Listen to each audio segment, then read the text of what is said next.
یەکلابوونەوەی دۆسیە ڕابەری سەلەفیەکان و سزادانی بە عەزلکردنی لە زانکۆکانی هەرێمی کوردستاندا کاردانەوەی جیاوازی بە دوای خۆی داهێنا. وێڕایەوەی چالاکوانانی ژن بڕیارەکەی خوێندنی باڵا بە بڕیارێکی گونجاو ناو دەبن، بەڵام داوا دەکەن جگە لە ڕووە ئیداریەکەی سزای یاساییش بیگرێتەوە. یعنی چی کابرا عەزلەکەی تو دوورێخیتەوە لە کارەکەی؟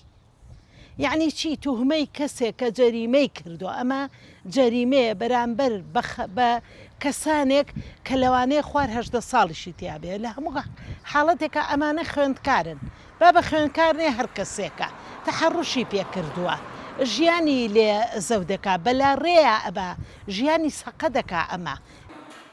هەراسانکردن بابەتێک کە هێشتا لە هەرێمی کوردستان بە هەستیاریەوە مامەڵەیی لەگەڵدا دەکرێت. لە زۆربەی دۆسیە یاساییەکاندا ژنان مافیان نادیدە دەگیرێت و لەلایەکی تریش نەبوونی پاڵپشتی یاسایی و خێزانی و کۆمەڵایەتی و ڕێگریە عورفیەکان دەبنا هۆی پێشێلکردنی مافی ژنان.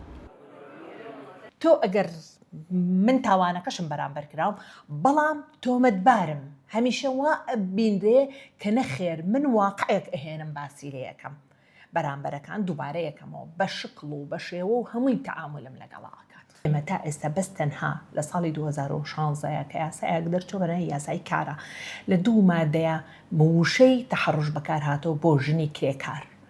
دوای ئەوە ئیتر هیچ یاسایەکمان وێڕایەوەی ڕابەری سەلەفیەکان تاوانەکەی ڕەت کردەوە بە بوختان و دەست ناوی برد، بەڵام چالاکوانانی تر داوا دەکەن هەنگاوی کردداری بگیرێتە بەر بۆ ئەوەی ژنان لە ناو دۆسیەکاندا داکۆکی پێویست لە مافەکانیان بکرێت و ئەم دۆسیەیەش پێویستە کاری زیاتری لەسەر بکرێت و بکرێتە هەڵمەتێکی گشتگیر بۆ سزادانی تاوانبارانی هەراسانکردنی ژنان لە هەرێمی کوردستاندا.